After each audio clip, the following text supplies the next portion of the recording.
Assalamualaikum warahmatullahi wabarakatuh. Selamat pagi anak-anak ustazah semuanya. Mudah-mudahan kita selalu dalam lindungan Allah Subhanahu wa taala. Insya Allah. Kembali lagi bersama Ustazah Nur Hikmah akan menyampaikan materi PKN yang terdapat di tema 2, bermain di lingkunganku. Subtema 1, bermain di lingkungan rumah. Subtema 2, bermain di lingkungan atau di rumah teman. Hari ini Ustazah akan sedikit menyampaikan materi tentang peraturan yang ada di rumah dan saat kita bermain. Kita perhatikan percakapan Ibu Tiur dan Beni berikut ini. Beni, Tiur, bermainnya sudah ya, kata ibu. Tapi Beni masih belum bisa, Bu. Tapi ini sudah sore, Nak. Sudah waktunya mandi, kata ibu lagi.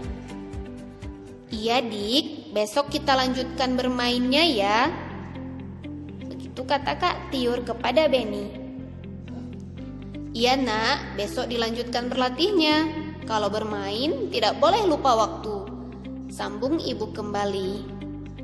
Beni masih ingin berlatih, Bu. Kata Kak Tiur harus rajin berlatih. Benar kata Ibu Dik. Ayo kita mandi, sambung Kak Tiur mengajak Beni. Baiklah, Bu. Kak, ayo, kata Beni. Nah, anak-anak ustazah semuanya, dalam hidup ini atau dalam keseharian kita, baik di rumah dan dimanapun kita berada, mulai kita dari bangun tidur sampai kita tidur lagi, harus ada aturan. Kenapa? Supaya hidup kita tertib dan tidak terjadi kekacauan.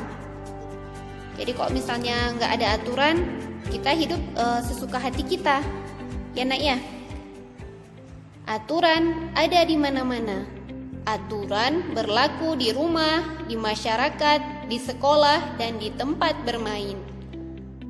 Apa itu gunanya peraturan? Aturan berguna untuk mengatur kehidupan. Jadi kalau di rumah, siapa saja nih yang harus taat peraturan? Aturan di rumah hendaknya dipatuhi oleh semua anggota keluarga. Karena ada akibatnya. Apa ya anak-anak ustazah kalau kita tidak mematuhi peraturan? Akibatnya jika peraturan tidak dipatuhi, hidup akan menjadi susah, hidup menjadi tidak tertib, terjadi kekacauan. Sebagai contoh, jika membuang sampah sembarangan akan terjadi banjir.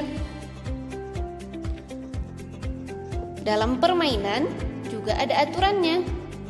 Bermain ada aturannya. Setiap aturan permainan harus dipatuhi.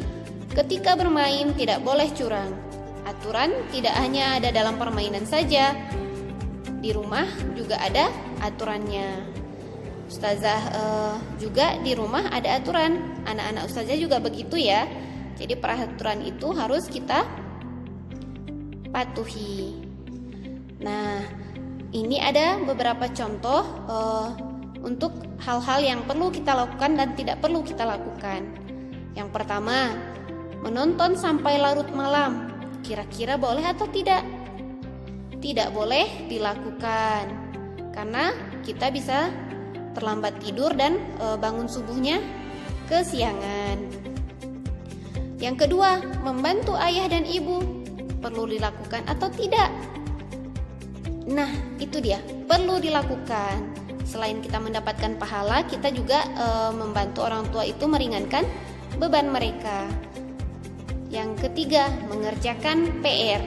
Nah, itu juga perlu kita lakukan. Yang keempat, bermain dengan curang. Kira-kira boleh atau tidak ya? Tentu saja tidak boleh dilakukan, karena teman kita tidak akan senang dengan kita. Yang kelima, minta izin kepada orang tua bila akan bepergian. Itu harus Nak ya, supaya orang tua kita tidak merasa khawatir dan kita pun aman.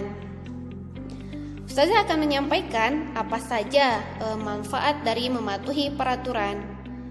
Di antaranya ialah hidup menjadi lebih nyaman dan teratur, bermain dengan teman menjadi lebih nyaman dan menyenangkan, disenangi banyak teman. Sebagai contoh, merapikan mainan setelah bermain, manfaatnya supaya mainan tidak hilang, mainan menjadi tidak cepat rusak. Dan ada juga beberapa akibat atau hal yang merugikan kita kalau kita tidak mematuhi peraturan, yaitu dijauhi teman, permainan menjadi kacau. Sebagai contoh, Dino bermain betengan dengan curang. Akibatnya, teman-teman Dino tidak mau bermain lagi dengan Dino karena Dino bermain dengan curang. Ya, baik anak-anak ustazah, sekian penyampaian ustazah untuk hari ini. Mudah-mudahan kita selalu bisa mematuhi peraturan dimanapun kita berada. Untuk latihannya, silahkan lihat di gambar berikut. Akan ada beberapa contoh perbuatan atau aturan yang perlu kita lakukan atau tidak perlu kita lakukan. Ustazah akhiri, mudah-mudahan bermanfaat. Assalamualaikum warahmatullahi wabarakatuh.